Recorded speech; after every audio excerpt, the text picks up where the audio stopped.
Quand on n'a pas d'argent à offrir aux pauvres, il vaut mieux se taire. Quand on leur parle d'autre chose que d'argent, on les trompe. On ment presque toujours. Les riches, c'est facile à amuser. Rien qu'avec des glaces, par exemple, pour qu'ils s'y contemplent. Puisqu'il n'y a rien de mieux au monde à regarder que les riches. Pour les ravigoter, on les remonte, les riches, à chaque 10 ans, d'un cran dans la Légion d'honneur, comme un vieux nichon. Et les voilà occupés pendant 10 ans encore, c'est tout. Mes clients, eux, c'étaient des égoïstes, des pauvres, matérialistes, tout rétrécis dans leur sale projet de retraite par le crachat sanglant et positif. Le reste leur était bien égal. Le docteur Détouche reste toujours sur ses gardes. Car faire confiance aux hommes, c'est déjà se faire tuer un peu, qui dit.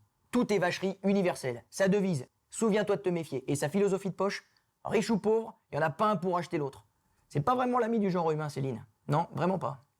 Mais il y a une exception à la règle, c'est le gamin Bébert de Clichy. Dans Le Voyage, il le décrit. Teint trop verdâtre, pomme qui mûrira jamais.